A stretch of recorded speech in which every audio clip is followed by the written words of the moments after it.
Hey everyone, what is up, and welcome back to another episode of the Lifestyle Lifter Show. On today's episode, we're going to be talking about a common question that I get asked, and that is, should you eat back the exercise calories that you burn? In other words, your treadmill said you burned 700 calories, or your Fitbit said you burned 500 calories after a 5K run. Should you eat those calories back? All right, let's get into it. First of all, how does your body actually burn calories? How does your body burn calories? So there's four specific ways. Your body burns calories through your basic metabolic rate. This is the basic number of calories you would need just to perform everyday basic functions. And this amounts to about 50 to 70% of your total caloric intake. Your thermic effect of food. So as you eat food, that actually burns calories. That can burn up to 10% of your total daily amount. Your NEAT, your non-exercise activity thermogenesis. You probably heard that name thrown around a lot. This is just everyday fidgeting activities that can burn 5 to 20% of your total calories, which is a lot. Okay. And then there's exercise. So specific exercise, this can only amount for about 10%, 5 to 10% of your total calories, which on the law of averages isn't a whole lot. Now, of course, that will vary depending on the intensity of the exercise, the frequency, the duration, and so on. Roughly on average, only about 10% of your total daily calories are burned through exercise. And the popularity of this question, I feel, it stems from the rise in popularity of fitness trackers and just treadmills, accounting for every single calorie that you burn.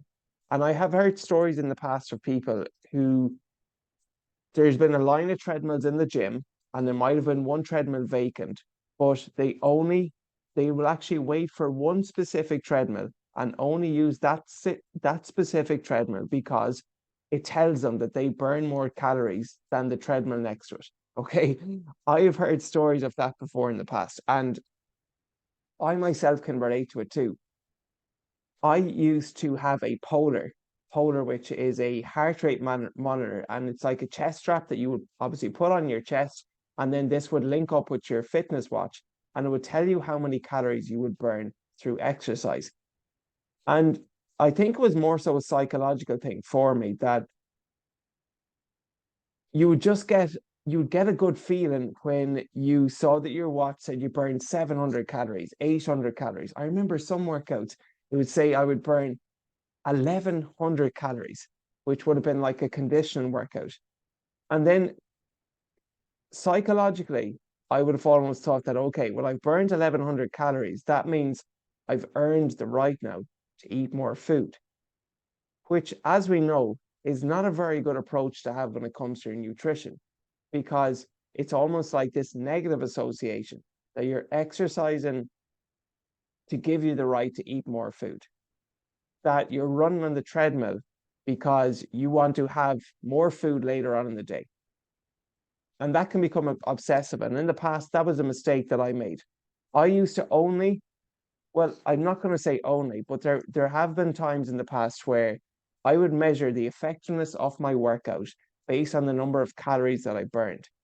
And I always would have set myself a baseline of around 700 because my estimated maintenance was probably 3,300 at the time, 33 to 3,500. So I always said, I want to burn about 20% of my maintenance calories while I'm exercising. And again, that's just such a negative feedback loop there because you're not exercising for the enjoyment of it, for the performance element of it. You're just exercising as almost a form of punishment. And that is why I feel with Fitbits, with treadmills, a lot of them are actually designed and manufactured in such a way that they will tell you that you're burning more calories than you actually do. Okay. When I switched from a Polar and just started using a Fitbit, I got out of that obsession loop of just, exercising and looking at my watch and seeing, okay, how many more calories to go before we finish up. And I just started using the Fitbit. It was given as a gift for me at Christmas one year. And I just use it as a timer for my workouts. But it's even remarkable. Like with the Polar, at least the accuracy I do know is much, much better because it's a chest strap there. So it's closer to the heart than we'll just say a Fitbit you wear in your wrist. But just doing a regular strength workout, 60 to 75 minutes, it would tell me sometimes you'd burn over 1,000 calories, which was so, so far off.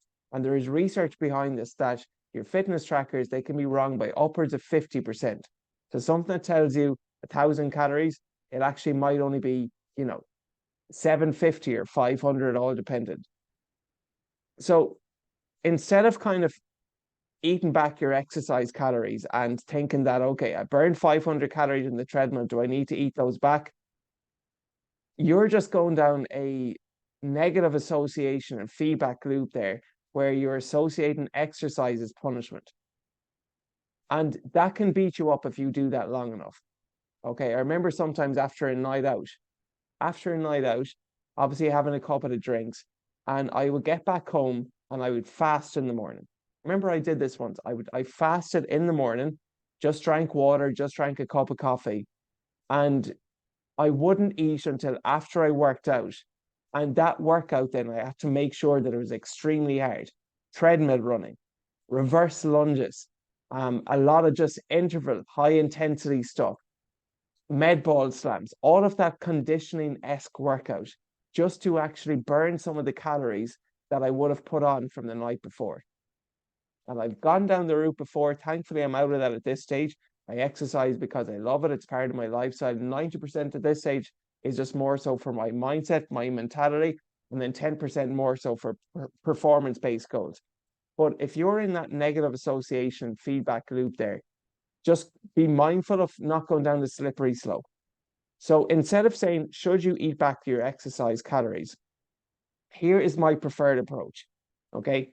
You can go online and you can just find a calorie calculator, okay, or a TDEE calorie calculator, which estimates your total daily energy expenditure.